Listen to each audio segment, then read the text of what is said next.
त्यानंतर नवा ट्विस्ट. प्रभाग 10 मधील मतदार सूज्ञ अश्विनी सचिन जाधव. राजकारणात घाणेरडे आरोप कुणाचे? अहिल्यानगर महानगरपालिका निवडणुकीच्या पार्श्वभूमीवर प्रभाग क्रमांक 10 मधील तथाकथित लिंबू डाव प्रकरणाला आता नवे आणि धक्कादायक वळण मिळाले आहे. 3 जानेवारी रोजी वंजार गल्ली परिसरात भारतीय जनता पार्टीच्या उमेदवाराकडून शिवसेना उमेदवारांवर अघोरी प्रयोग, जादूटोणा, लिंबू टाकण्याचा गंभीर आरोप करण्यात आला होता. या आरोपांनंतर राजकीय वातावरण तापले असतानाच आता शिवसेना शहर प्रमुख सचिन जाधव यांच्या पत्नी अश्विनी सचिन जाधव यांनी थेट समोर येत जोरदार पलटवार केला आहे. अश्विनी जाधव यांनी स्पष्ट शब्दात सांगितले की प्रभाग 10 मधील मतदार हे अत्यंत सूज्ञ आणि सजग आहेत. अशा खोट्या घाणेरड्या आरोपांना ते कधीही बळी पडणार नाहीत. नमस्कार, मी अश्विनी सचिन जाधव, प्रभाग क्रमांक 10 क ची उमेदवार शिवसेनेची. आज जो काही प्रकार झाला त्याबद्दल मला काहीच माहिती नव्हतं. जेव्हा माझ्या मोबाईलवरती मी न्यूज मला पाठवली तेव्हा मी ते सगळं बघितलं, पण असला काहीही प्रकार आमच्याकडून घडलेला नाहीये. आमचं जाधव कुटुंबीय हे सुसंस्कृत सुशिक्षित कुटुंब आहे. आम्ही अध्यात्माला मानणारी लोक आहे, अंधश्रद्धेला मानणारी लोक नाहीये. आणि तो आमचा एक रोज जाण्या येण्याचा रस्ता आहे तो आमचा.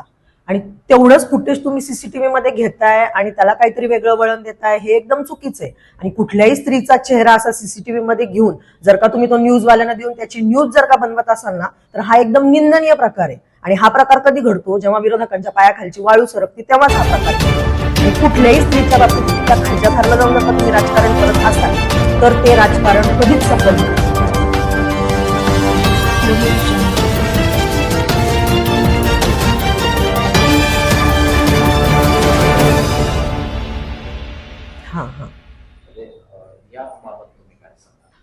तो प्रकार आम्ही केलेलाच नाहीये ना काही.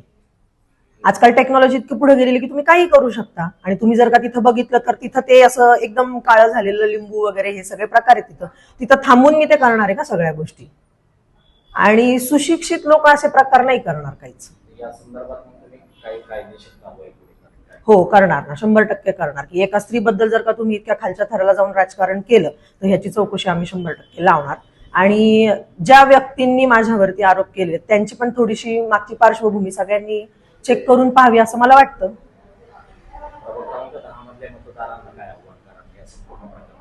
प्रभाग क्रमांक 10 मधल्या मतदारांना मी एवढंच आवाहन करेन की 5 वर्षामध्ये आम्ही असला कुठलाही प्रकार केलेला नाही. आम्ही फक्त प्रभागाचा विकास करणं हे एकच, 10 नंबरच्या प्रभागाचा विकास करणं हे एकच आमच्या नवरा बायकोचं ध्येय आहे.